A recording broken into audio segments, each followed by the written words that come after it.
ನಮಸ್ಕಾರ ವೀಕ್ಷಕರೇ, ಕರ್ಕ ರಾಶಿಯ ನವೆಂಬರ್ ತಿಂಗಳ ಮಾಸಿಕ ಭವಿಷ್ಯ ತಿಳಿಯೋಣ. ನವೆಂಬರ್ 2025 ನಿಮಗೆ ಮಿಶ್ರ ಅಥವಾ ಸ್ವಲ್ಪ ದುರ್ಬಲ ಫಲಿತಾಂಶಗಳನ್ನು ನೀಡಬಹುದು. ಈ ತಿಂಗಳು 5ನೇ ಮನೆಯು ನಿಮ್ಮ ವೃತ್ತಿಯ ಮನೆಯ ಅಧಿಪತಿ ತನ್ನದೇ ಆದ ರಾಶಿಯಲ್ಲಿ ಉಪಸ್ಥಿತವಾಗುತ್ತದೆ.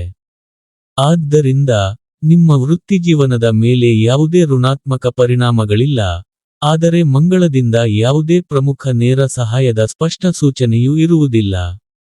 ವ್ಯಾಪಾರಕ್ಕೆ ಈ ತಿಂಗಳು ತುಂಬಾ ಒಳ್ಳೆಯದಲ್ಲ. ಅಂತಹ ಪರಿಸ್ಥಿತಿಯಲ್ಲಿ ಈಗಾಗಲೇ ಏನು ನಡೆಯುತ್ತಿದೆ ಅದನ್ನು ಮುಂದುವರಿಸಿಕೊಂಡು ಹೋಗುವುದು ಉತ್ತಮ. ಗುರುಗ್ರಹದ ಉಪಸ್ಥಿತಿ ಅಜಾಗರೂಕತೆಯು ಗಮನದ ಕೊರತೆಗೆ ಕಾರಣವಾಗಬಹುದು ಎಂದು ಸೂಚಿಸುತ್ತದೆ. ಶುಕ್ರವು ನಿಮ್ಮ ಗಮನವನ್ನು ಶಿಕ್ಷಣದಿಂದ ವಿನೋದದ ಕಡೆಗೆ ನಿರ್ದೇಶಿಸಬಹುದು. ನೀವು ಸ್ಥಿರವಾದ ಪ್ರಯತ್ನವನ್ನು ಮಾಡಿದರೆ, ಶುಕ್ರ ಮತ್ತು ಗುರು ಎರಡೂ ನಿಮಗೆ ಅನುಕೂಲಕರ ಫಲಿತಾಂಶಗಳನ್ನು ಸಾಧಿಸಲು ಸಹಾಯ ಮಾಡುತ್ತದೆ ಮತ್ತು ಶೈಕ್ಷಣಿಕವಾಗಿ ಉತ್ತಮವಾಗಿ ಕಾರ್ಯನಿರ್ವಹಿಸಲು ನಿಮಗೆ ಅನುವು ಮಾಡಿಕೊಡುತ್ತದೆ. ಕುಟುಂಬದ ಸಮಸ್ಯೆಗಳಿಗೆ ಸಂಬಂಧಿಸಿದಂತೆ, ನವೆಂಬರ್ ಮಿಶ್ರ ಫಲಿತಾಂಶಗಳನ್ನು ನೀಡಬಹುದು, ಅದರಲ್ಲೂ ಕೆಲವು ದುರ್ಬಲ ಫಲಿತಾಂಶಗಳು. ರಾಹು ಮತ್ತು ಕೇತುಗಳ ಪ್ರಭಾವವು 2ನೇ ಮನೆಯಲ್ಲಿ ಮುಂದುವರಿಯುತ್ತದೆ.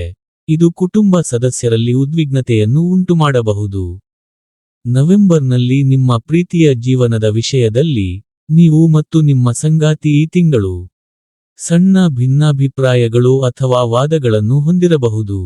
ವೈವಾಹಿಕ ವಿಷಯಗಳಿಗೆ ಸಂಬಂಧಿಸಿದಂತೆ, ಈ ತಿಂಗಳು ನಿಮಗೆ ಸರಾಸರಿಗಿಂತ ಉತ್ತಮ ಫಲಿತಾಂಶಗಳನ್ನು ನೀಡಬಹುದು.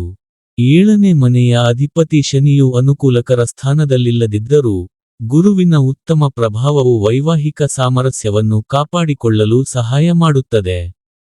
ಹಣಕಾಸಿನ ವಿಷಯದಲ್ಲಿ, ನಿಮ್ಮ ಲಾಭದ ಮನೆಯ ಅಧಿಪತಿಯಾದ ಶುಕ್ರನು ಈ ತಿಂಗಳ ಬಹುಪಾಲು ಧನಾತ್ಮಕವಾಗಿರಲು ನಿರೀಕ್ಷಿಸಲಾಗಿದೆ. ಆರೋಗ್ಯದ ವಿಷಯದಲ್ಲಿ, ನವೆಂಬರ್ ಮಿಶ್ರ ಫಲಿತಾಂಶಗಳನ್ನು ನೀಡಬಹುದು. ತಿಂಗಳ ದ್ವಿತೀಯಾರ್ಧದಲ್ಲಿ 5ನೇ ಮನೆಯಲ್ಲಿ ಸೂರ್ಯ ಮತ್ತು ಮಂಗಳನ ಸಂಯೋಜಿತ ಪ್ರಭಾವವು ಹೊಟ್ಟೆಗೆ ಸಂಬಂಧಿಸಿದ ಸಮಸ್ಯೆಗಳಾದ ಆಮ್ಲೀಯತೆ, ಹೊಟ್ಟೆಯಲ್ಲಿ ಸುಡುವ ಭಾವನೆಗಳು ಅಥವಾ ಮಲಬದ್ಧತೆಗೆ ಕಾರಣವಾಗಬಹುದು. ಇನ್ನು ಈ ತಿಂಗಳಲ್ಲಿ ಮಾಡಿಕೊಳ್ಳಬೇಕಾದ ಪರಿಹಾರ: ಬೇವಿನ ಮರಕ್ಕೆ ನಿಯಮಿತವಾಗಿ ನೀರು ಹಾಕಿ.